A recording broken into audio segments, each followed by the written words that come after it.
नमस्कार दोस्तों, स्वागत है आपका अपने यूट्यूब चैनल पर। चैनल पे नए हो, चैनल को सब्सक्राइब करें, वीडियो को लाइक करें तथा बेल आइकन को हिट करें ताकि नए नए अपडेट्स आपके पास पहुंचती रहे। दोस्तों, आज उन स्टॉक्स के बारे में बात करने वाले जिनमें एफआई वालों यानी कि विदेशी निवेशकों ने दबा के पैसा लगाया है। देखिए दोस्तों, बात करें उन 4 कंपनियों में, सबसे पहले देखेंगे यानी Q3 के बाद अब Q4 के नतीजे आने वाले। Q4 के नतीजों से पहले यहाँ पर विदेशी निवेशकों ने इन स्टॉक्स में दबा के पैसा लगाया। एफआई की बात करें तो एफआई ने 4 कंपनियों में चुपचाप खरीदे करोड़ों रुपए के शेयर। जानते कौन कौन से वो शेयर है, आपको भी पता होगा। अगर एफआई वाले किसी शेयर में पैसा लगाते हैं तो वो क्या सोच समझ के पैसा लगाते हैं। विदेशी निवेशक एफआई की बात करें तो शेयर बाजार में बड़े खिलाड़ी माने जाते हैं। जब वे किसी स्टॉक में अपनी हिस्सेदारी बढ़ाते हैं तो यह बाजार के लिए एक सकारात्मक संकेत माना जाता है। हाल ही में Q4 फाइनेंशियल ईयर यानी कि जनवरी से लेकर मार्च 2025 में कुछ खास स्टॉक्स में एफआई ने अपनी हिस्सेदारी बढ़ाई है। सबसे पहला स्टॉक की बात करें तो पहला अपना स्टॉक आता है रेस्टोरेंट ब्रांड्स एशिया लिमिटेड यानी कि बर्गर किंग में विदेशी निवेशकों ने अपनी हिस्सेदारी बढ़ाई है। क्विक सर्विस से रेस्टोरेंट चेन इंडिया और इंडोनेशिया में फैली हुई है, आपको भी पता होगा। मार्केट कैप की बात करें तो 3,820 करोड़ का मार्केट कैप है। एफआई की हिस्सेदारी की बात करें तो Q3 के जब रिजल्ट्स आए थे उस टाइम की बात करें तो लगभग 15.34% की हिस्सेदारी यहाँ पर एफआई वालों की थी। उसके बाद अब Q4 के नतीजे आने वाले। अब एफआई वालों की हिस्सेदारी देखें तो यहाँ पर 20.35% हो गई है, यानी कि इन्होंने एफआई वालों ने 5.01% की बढ़ोतरी की है। इसी के साथ शेयर होल्डिंग्स पैटर्न की बात करें तो रिटेल निवेशों की बात करें तो 28.07% की हिस्सेदारी है। इसी के साथ डोमेस्टिक इंस्टीट्यूशनल इन्वेस्टर्स यानी कि डीआई वालों की बात करें तो लगभग 40.30% की हिस्सेदारी यहाँ पर डीआई वालों की है। इसके क्यों कहाँ सही है दोस्तों शेयर यहाँ पर इन्वेस्ट करने के लिए? देखिए दोस्तों, लोकल फ्लेवर के साथ तेज़ी से बढ़ता फास्ट फूड बिजनेस और एफआई की बढ़ता भरोसा, जिसकी वजह से यहाँ पर सभी निवेशक की बात करें तो यहाँ पर दबा के इसमें पैसा लगा रहे। अगर आज की बात करें तो रेस्टोरेंट ब्रांड्स एशिया में लगभग 2 से 2.5% की तेजी देखने को मिली। इसी के साथ शेयर का प्राइस देखोगे तो 67 रुपये के आसपास ट्रेड करता हुआ नजर आ रहा है।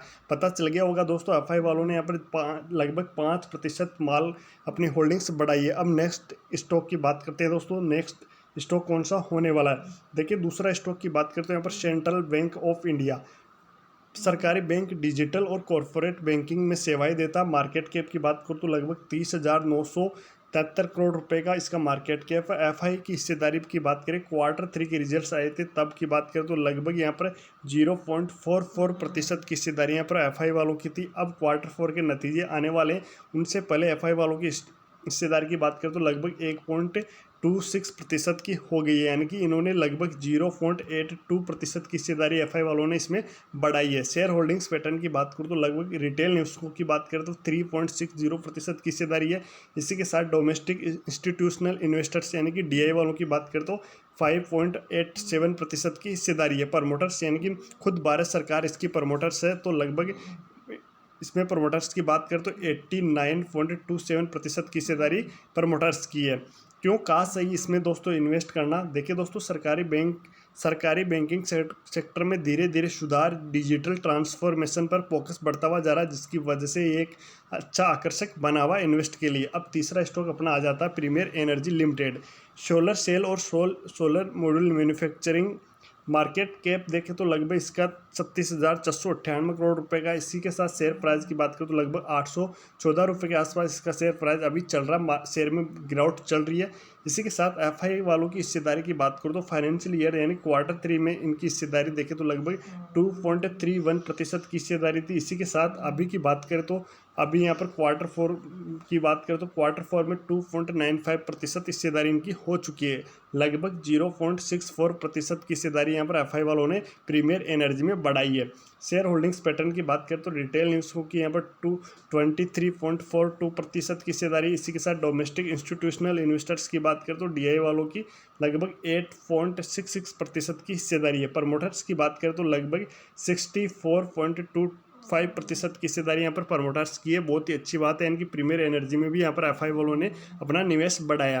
क्यों कहाँ से इसमें निवेश करना दोस्तों? देखिए, नवीनीकरणीय ऊर्जा सेक्टर में तेजी से बढ़ता नाम। हाल ही में ल्यूमिनियम पावर के साथ 100 मेगावाट डील साइन की गई है, जिसकी वजह से इसमें फ्यूचर ग्रोथ बहुत ही अच्छी नज़र आ रही है। अब अपना फोर्थ स्टॉक आता है दोस्तों यूसीओ बैंक है।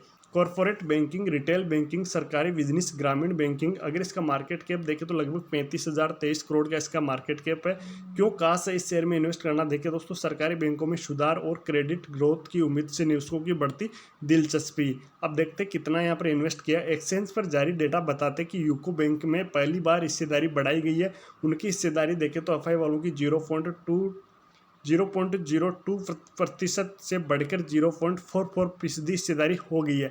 और सबसे अच्छी बात यह है कि पहली बार एफआई वालों ने यूको बैंक में अपनी हिस्सेदारी बढ़ाई है। अब देखते हैं दोस्तों एफआई की बढ़ती हिस्सेदारी का मतलब क्या है। जब विदेशी निवेशक किसी स्टॉक में अपनी हिस्सेदारी बढ़ाते हैं तो ये उस कंपनी के भविष्य के फंडामेंटल्स पर भरोसा दिखाता है। यह स्टॉक किसी की डिमांड बढ़ने का भी संकेत हो सकता है, जो भविष्य में प्राइस अपसाइड का मौका दे सकता है। कुल मिलाकर restaurant brands, Asia central bank of India, premier energy और यूको बैंक जैसे स्टॉक्स में एफआई की बढ़ती दिलचस्पी देखी गई है। अगर आप मध्यम से लंबी अवधि के नज़रिए से निवेश की सोच रहे हैं तो ये स्टॉक आपकी वॉच लिस्ट में होने चाहिए, क्योंकि जब एफआई वाले विदेशी निवेशक इसमें इन्वेस्ट कर रहे हैं तो दोस्तों आपको भी इनमें एक मौका ढूंढना चाहिए, क्योंकि लॉन्ग टर्म में बहुत ही अच्छा प्रॉफिट एंड इन्वेस्ट करने का बहुत ही अच्छा जरिए ये स्टॉक हो सकते हैं। ये लेटेस्ट अपडेट दोस्तों मैंने आपको दे दी। इसके अलावा आपके मन में कोई सवाल रह गया, किसी स्टॉक के बारे में आप विस्तृत रूप से जानना चाहते हो तो आप कमेंट करके पूछ सकते हो। चैनल पे नहीं तो अभी सब्सक्राइब करें।